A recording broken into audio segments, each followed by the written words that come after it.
Nesta segunda-feira, a guerra entre Rússia e Ucrânia motivou o mais consistente movimento diplomático por um acordo de paz desde o início do conflito há 3 anos e meio.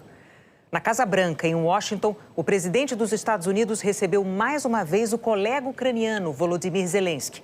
Mas agora, o encontro foi acompanhado também por líderes europeus que se deslocaram para a capital americana num apoio simbólico à Ucrânia.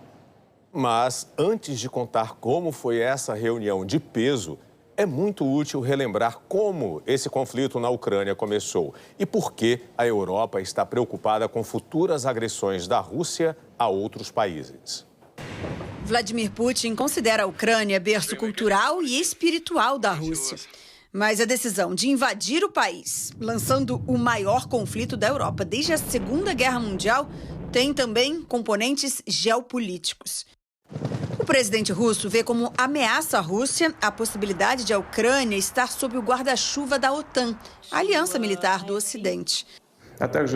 Analistas avaliam que Putin pode ter um objetivo maior: fazer da Ucrânia parte de um império russo. A Ucrânia é o segundo maior país da Europa, atrás somente da Rússia. Do século IX ao século XIII, o território da Ucrânia abrigou uma federação de povos eslavos, bálticos, nórdicos e de europeus do leste e do norte, chamada de Kievan Rus, daí o nome Rússia. A influência russa na região começou no século XVII. No século XIX, o território da Ucrânia foi dividido entre os impérios austríaco e russo.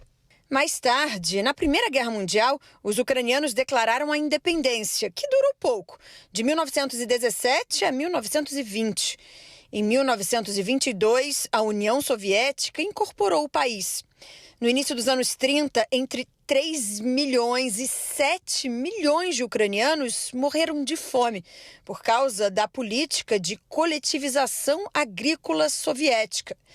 Esse evento, que a Ucrânia trata como genocídio, ajuda a explicar o sentimento contrário ao domínio russo. A Ucrânia só se tornou independente de novo com o colapso do regime comunista, em 1991. Em 2022, a Rússia lançou a invasão em larga escala. Atualmente ocupa militarmente 1/5 do território ucraniano. Na sexta-feira, Donald Trump e Vladimir Putin se encontraram no Alasca. Depois da reunião, o jornal americano The New York Times, citando fontes de governos europeus, relatou que Putin exigiu que a Ucrânia ceda toda a região do Donbass, ocupado primeiro por separatistas pró-Rússia e, desde 2022, pelas forças russas. Formado pelas províncias de Donetsk e Luhansk, o Donbass é rico em carvão e minérios. Czares e depois a União Soviética desenvolveram a siderurgia, atraindo milhões de russos para a região.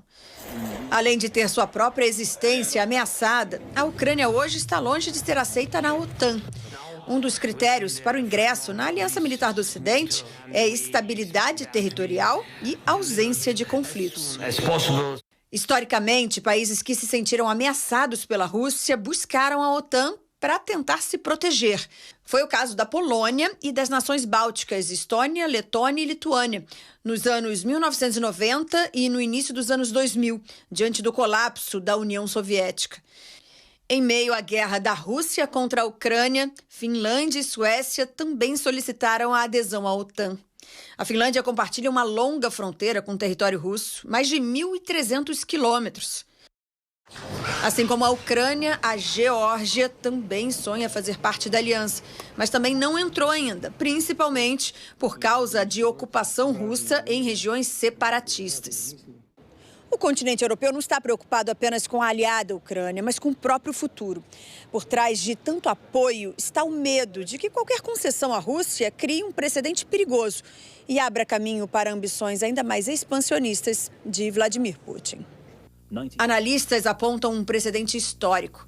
Em 1938, líderes europeus cederam à Alemanha nazista a região dos Sudetos, parte da Tchecoslováquia, achando que, com isso, Adolf Hitler fosse recuar. Só que ele entendeu um sinal de fraqueza e avançou muito mais, dando início à Segunda Guerra Mundial.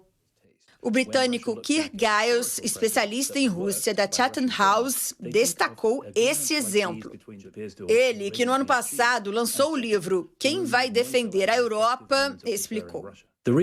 A razão pela qual todos esses líderes europeus cruzaram o Atlântico para chegar a Washington é porque sabem que a Rússia também representa uma ameaça para eles e que se a Ucrânia for abandonada e a Rússia tiver permissão para tomá-la, então a Rússia estará livre para partir para o seu próximo alvo.